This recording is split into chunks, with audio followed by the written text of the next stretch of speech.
like day 1 million. Again, I'm the only one here. I usually open this place up, but I kind of like that because I have it all to myself. Good morning, everyone. Happy Saturday. Hope everyone had a wonderful week. I did over here. Nothing to complain about.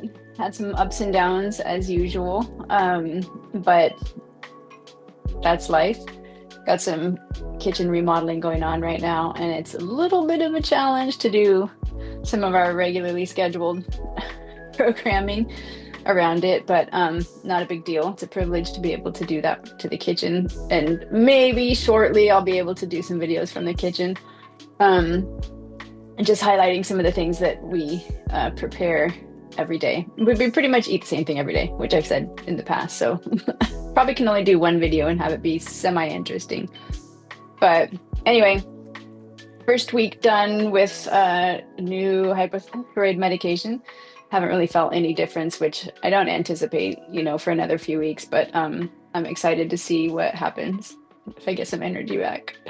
Workouts were a little rough this week just because I'm dealing with some tight hamstrings, which is, I understand, an issue with my hip flexors, which I've always had, and I think a lot of people have actually, especially if you have a day job where you're sitting a lot, your hip flexors tend to get tight and a little overactive. And so that just impacts everything else, which is fascinating. Something I'm digging into deeper as I move through my personal trainer certification is these really common issues that a lot of us have, from what would be what we would consider normal movements throughout the day, because that's how we've created, our lives to be now. And one of them is sitting.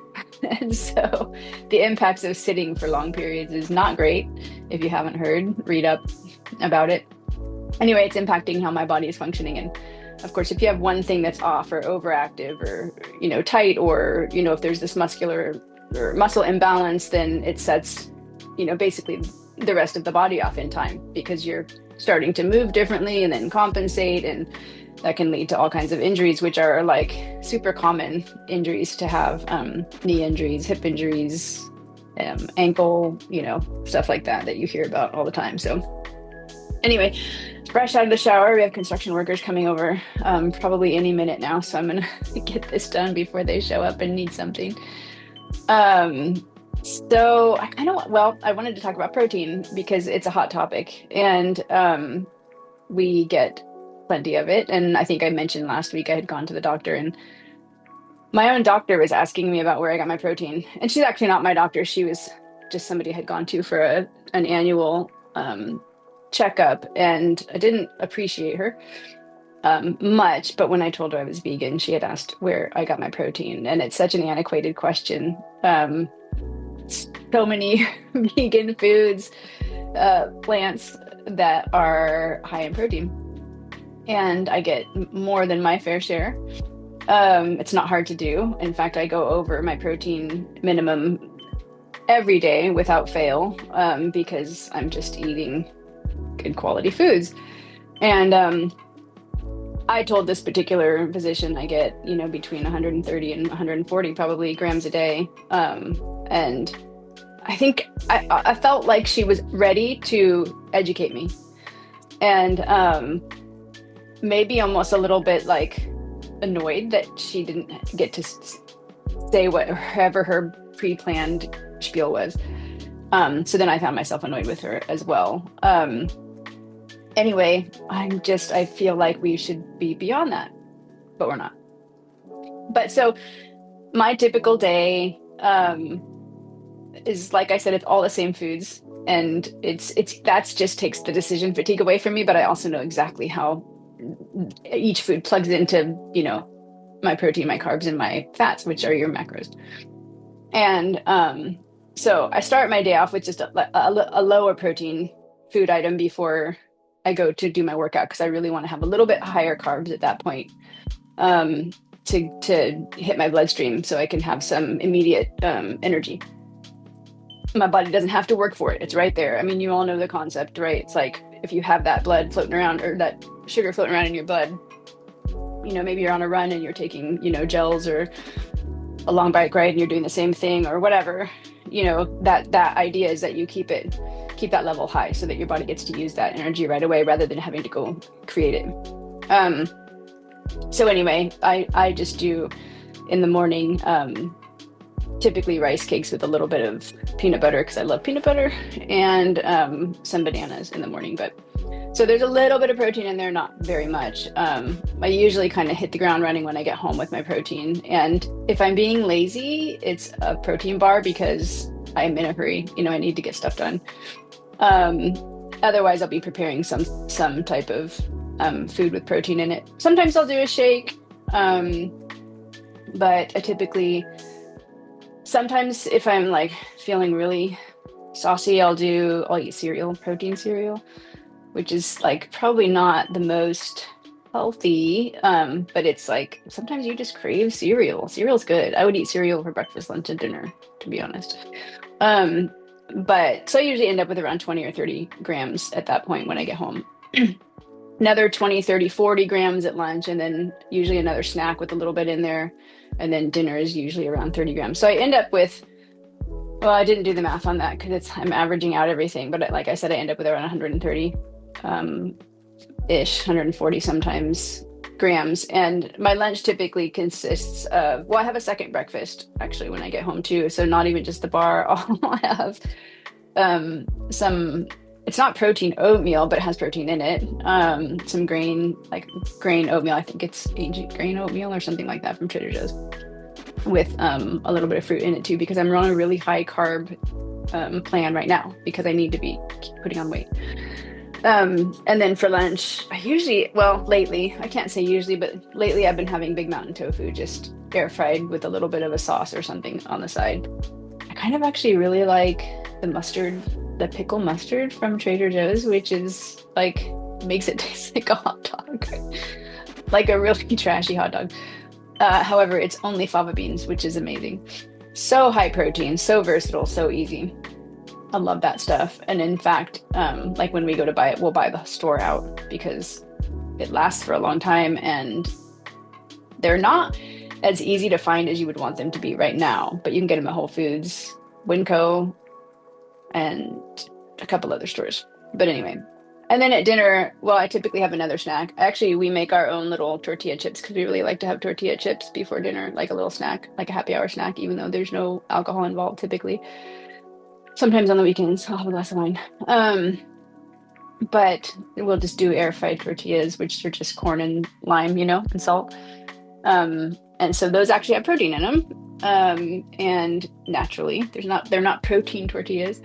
And then we do a big salad. And that salad has a combination of like lentils, garbanzo beans, sweet potatoes, apples, greens, tahini, all this stuff, which all adds up to around 30 or 40 grams of protein, which is just wild because, if you think traditionally about protein, especially in the States, I mean, I'm sure in plenty of other countries as well, you think there's got to be some chunk somewhere, some fist-sized chunk of protein, which is not the case because you can get it, from all kinds of foods complementing each other. And of course, there's a whole discussion around like what's bioavailable, which means like how can your body process these foods appropriately and make them, do what they need to do to grow muscle.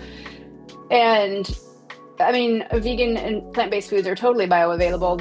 The only, and I'm not a scientist, but the only issue, if there is one, is that they're not all of them are complete proteins. But that doesn't really matter because you're eating them together usually. So like beans and rice makes a complete protein. I don't know anyone that just eats beans by themselves, like as a meal. I don't know. Maybe people do. Actually, one of my kids used to do that, but I mean, it was with avocados too and a couple other things. It wasn't just beans, like just plain beans and nothing else. And so typically you're getting those complementary proteins to make a complete protein. So anyway, so not challenging to do, but it just ends up being a lot of food. And I think that's sometimes where people like to make the argument that, you have to eat a lot of plant-based foods to get what you need. But yeah, I mean, you have to eat a lot of food. It's not a problem.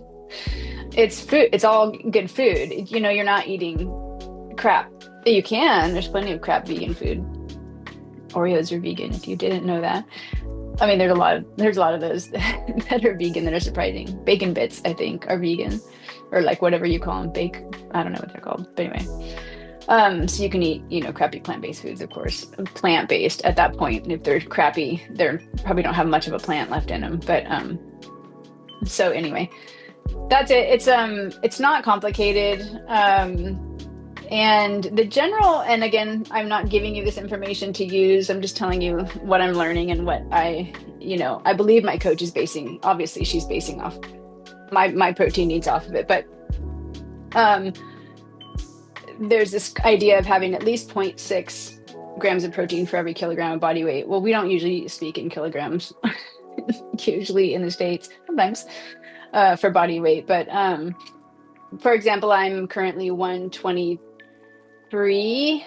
I'm kind of going up and down a little bit right now, but and I'm around 55 kilograms of weight. So that kind of gives you a rough idea. It's not half, but it's kind of close. If you ever do that kind of whatever you call it, math. And so, that would be on the low end, right? 0.6 would be like the bare minimum for people, and everybody's different. So it's not like you can just, you do this math and have it be that, oh, that's what it is for me. Because everybody's different. Everybody does, depending on what their output is every day, generally moving around, if they're trying to build muscle, if they're runners, if they're lifters, if they're, whatever. So it's going to be different for everybody. And so right now I'm at about a gram per pound of body weight. So like two grams per kilogram. And which is, I mean, really that's on the higher end, but it's not as high as it could be. I mean, people go much higher than that. I guess my understanding is that once you get past a certain point, there's not really a known benefit to having more of that protein. There are times which you would go higher in protein like that, depending on what your goals are. And there's schools of thought around like really jacking up the protein if you're trying to lose weight and limiting the carbohydrates, but keeping the protein really high so that you're not losing lean body mass at the rate that you would anyway. Because if you're losing weight, you're losing mass because you can't just target fat. I mean, there are things you can do to make it lean that way. But so that's why it's just calorie restriction is such a bummer if people aren't doing it properly, because if you cut back on your calories and that's how you think you're losing weight, you're losing everything. And anyway, it's complicated, but worth digging into. And that's what I'm learning about right now. So, and I'm 2 weeks out from my test, which is making me a little bit nervous. It's a lot of information, but it's really good information. And I'm really happy to know it and understand it. And I want to read the book again. And that's my test for my certification for being a personal trainer. So I should be up and running here in a few weeks. I've started to lay all the foundation for all the background work. So the site is up and it's close to being ready. Documents getting there, all the apps that I'm going to be using, we're getting there. And so slowly but surely, I'm hoping to officially launch everything on the 14th of September. Crossing my fingers that goes well. So I will add a few images to this. I did a couple of check-in photos from last week, so I'll throw those up here too. As far as building goes, I'm seeing progress in my upper body right now as far as what I can lift, which is awesome because sometimes upper body just sits. I feel like it just sits and you can't make gains. But I'm actually seeing progress there, which is really nice because I've held really steady on lower body exercises right now because of my glute, hamstring, hip flexor thing that I'm trying to work out. So I'm trying to really focus on really quality movements, but not increasing the weight right now. So I don't put any unnecessary strain on my lower body. And still on track to see what's happening in December and see where we are, so that we can plan for a show early next year, I hope. Anyway, that's it for today. Let me know if you have any questions. I'm always happy to talk about bodybuilding. It's fascinating. And yeah, drop it in the comments. Bye.